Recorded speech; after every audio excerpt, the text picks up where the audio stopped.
Hello and welcome. Welcome back if you've been here before. My name is Ian and this series of videos follows me as I ride my Royal Enfield Himalayan motorcycle from the northeast of England to the northeast of Bulgaria and back again. This episode was supposed to be from Genoa to Nice, but instead we go further. A lot further.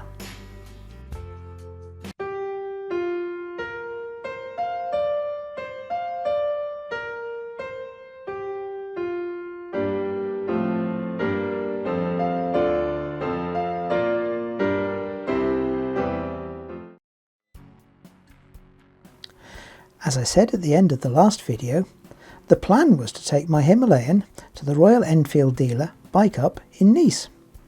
This meant I was going to be in Nice for a day and a half, and you were to have a video of superb non-biking content.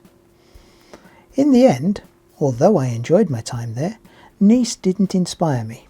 So, plan B for this video, the first day of the big push north. However, to start with, a few stills of Nice and some of the art and architecture that was really quite pleasant.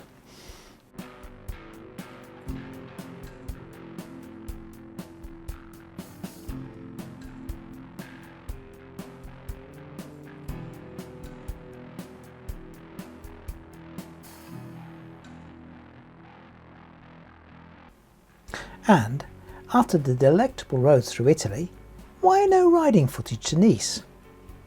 And why none round the town? Well, from Genoa to Nice is all autostrada and autoroute. For those types of big road, they're quite funky, but not that exciting to look at. As for riding round the city, that wasn't great to look at either, and there was a lot of congestion.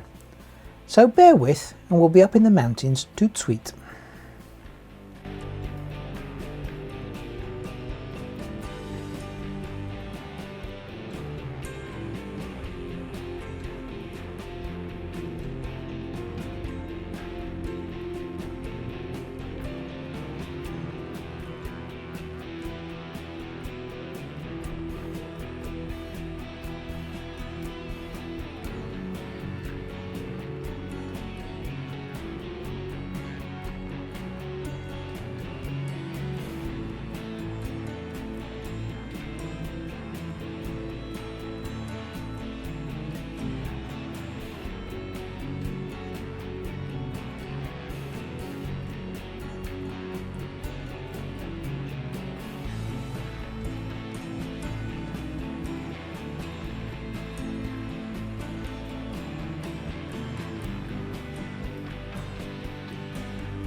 And that is as profound as it gets.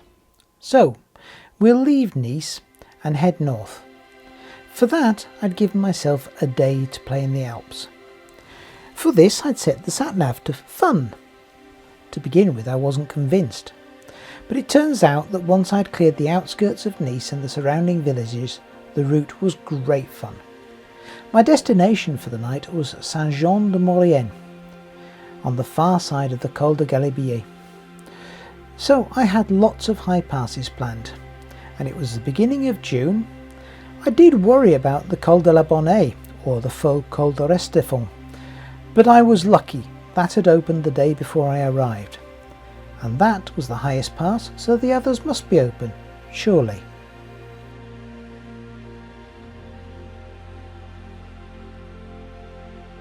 Oh, and why is it the Faux Col de Restefon? The actual col is an unsealed road that summits about a kilometre away. Why not just the Col de la Bonne? Well, strictly speaking, that's the loop round the lump of rock that was made so that France could reclaim the title of the highest paved road in Europe, and that was still shut due to snow.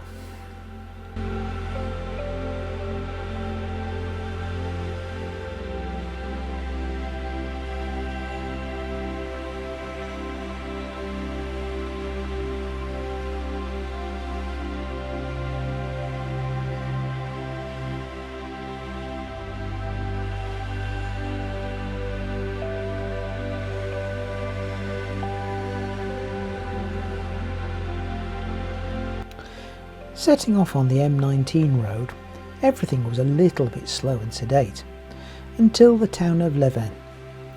This is one of the 16 villages perchés, which are grouped together for tourism to form the Route des Villages Perchés, or perched villages.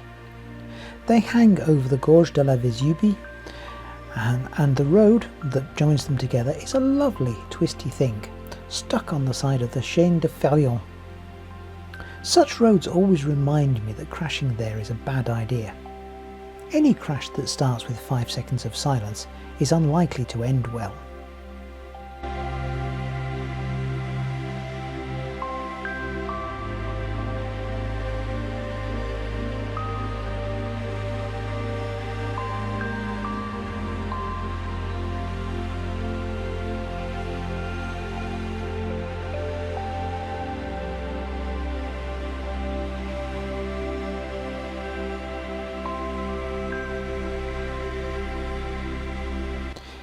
Do keep an eye out for some special cars as we go through the videos.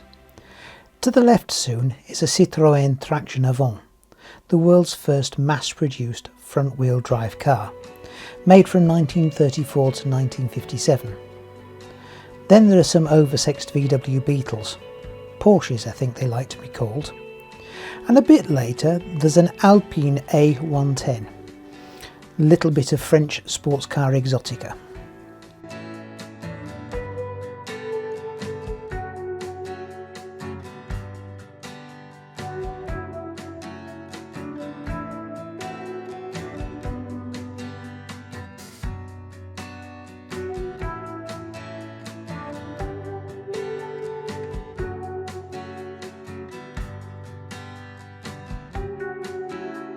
We're now on the M2565 and this is the town of Saint-Martin-Vesubie. As you can see, there's a lot of work going on. This, I think, is ongoing since Storm Alex in October 2020, when an estimated 30% of the town was swept away when the rivers of Tinée and Vesubie rose dramatically.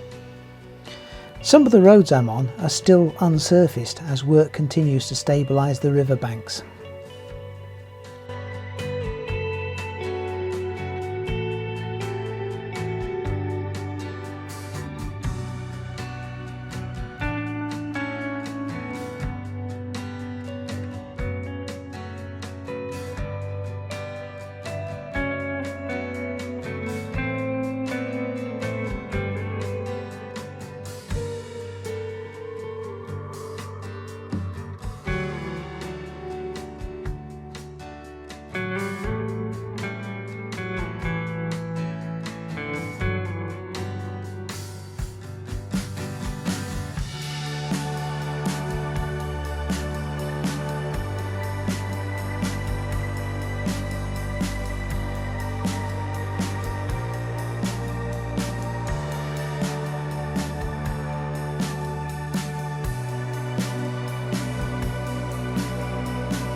I've just crossed the Col Saint-Martin and you will notice that there are some cyclists about. Cyclists going down the cols, as well as being squishy and easy to damage, are often fearless and, if you're not careful, will catch you up and bite you on the bum. Not only that, speed limits in towns and villages don't apply to them. More seriously, give them plenty of space and keep an eye on your mirrors to keep them safe. Remember, they're toast when you start climbing again.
In a moment you'll see me diving into a lay-by to check the route on my phone. Why? I have trust issues, and the route markers by the side of the road had started to suggest I was on my way to Nice. Not only that, I wasn't very far away from Nice. If you look carefully, you'll see that I've been riding for about 4 hours already, and I really didn't want to be heading in the wrong direction. I'll also point out that it's 4 hours without a break or a breakfast. Yes, I know, I should have stopped at least once by now, probably more. And another little road safety notice: always expect when you're going round blind corners that there will be somebody on the wrong side of the road, and definitely in your way.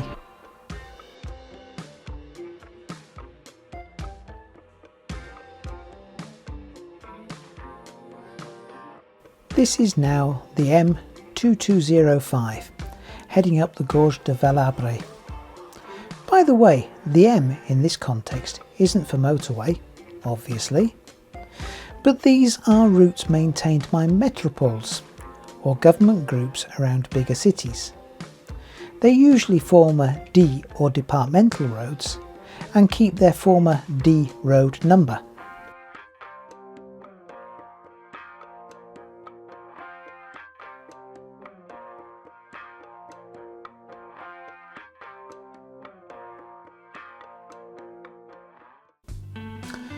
The cable car cabin on the roundabout near Saint-Étienne-de-Tinée has sparked a memory.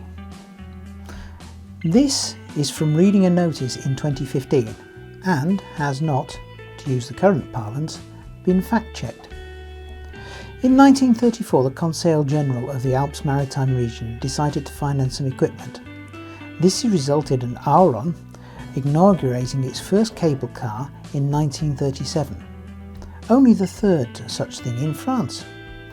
My memory is that this car on the roundabout is one of the original 1937 ones.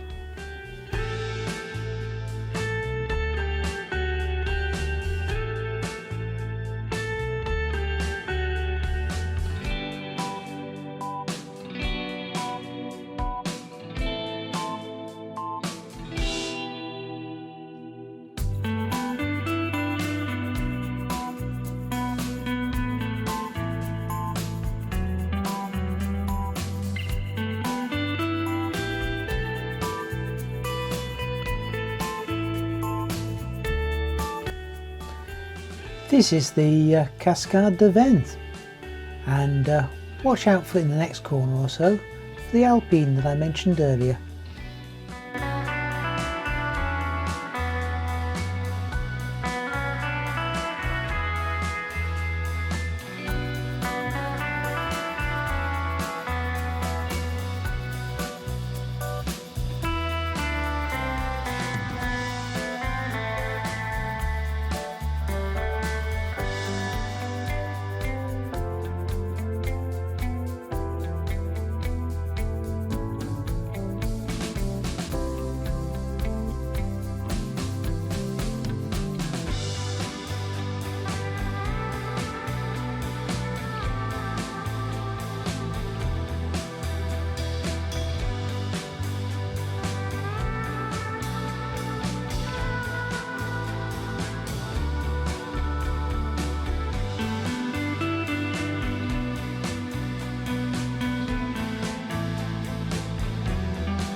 We're approaching the Camp des Fourches, located 8 kilometres from the Col de la Bonnette and at a height of 2,266 metres.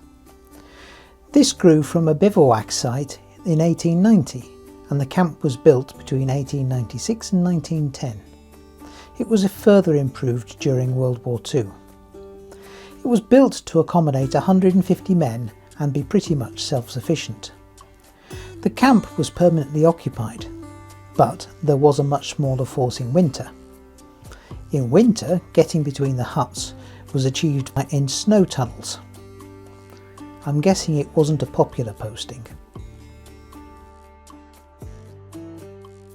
Now on to the Col de la Bonnet, or Faux Col de Restefan, or whatever it is. The actual col is at a height of 2,715 metres. It is not actually the highest paved road in Europe. I think that's actually the 6th highest paved road in Europe.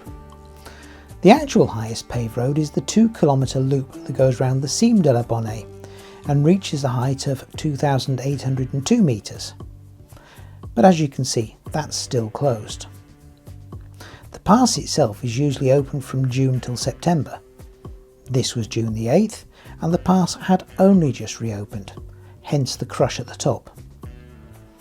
Now you may notice I'm wearing summer gloves.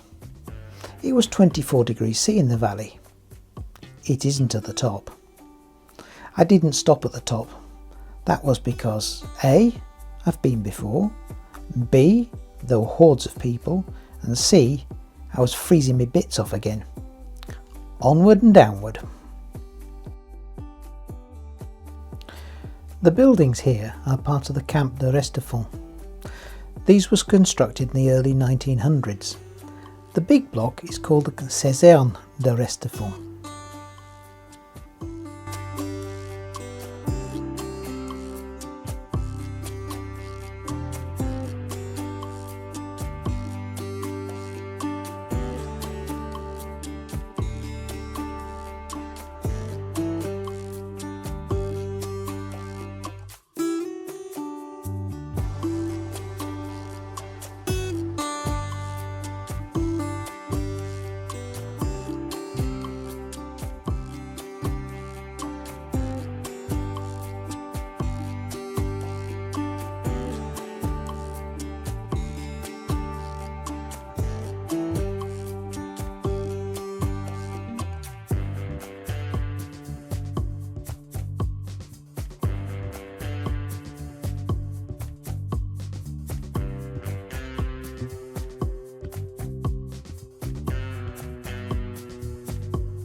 As you can see, I was joined on the descent by a posse of motorbikes at this particular time. Look in the mirror, there were lots. When we reached Josier, they turned the other way at the T-junction, and I was in splendid isolation again.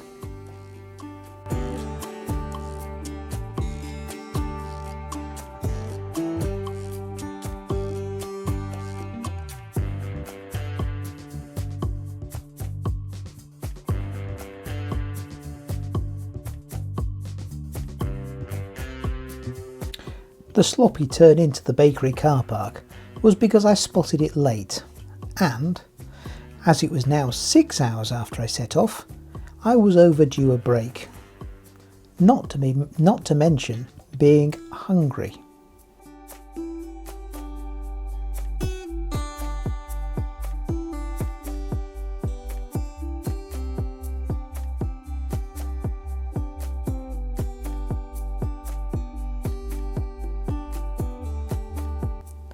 I set off up the Urbe Valley again, heading for the Col de Var. This summit's at a height of 2,108 metres and would take me down to join the N94 to Briançon, and where I would get some bad news. Remember, this is June, remember I've been over the highest pass in the area, and remember I have one more pass to go? Well, that last pass, the Col de Galibier, was shut due to an avalanche. I got this information from a dot matrix board on the way to Briançon. Time to look for a detour. Where will that take me, I wonder?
It turns out that the fast detour means I cross a different col, 2 international borders and a 13-kilometre long tunnel, which is why my peak speed appears to be 251 miles an hour.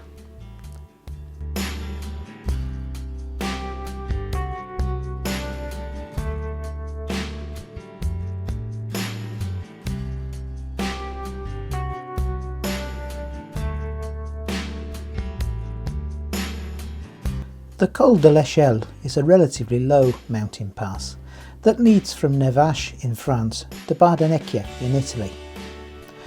I was almost caught out by the road surface, as it appears to be smooth and well maintained. Then there is a sign warning of uneven road. So, then there is a nearly 1 metre deep trench across the road. I'm glad I didn't hit it going too fast.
As I bend swing my way down the pass towards Bungling, I think it's time to leave you.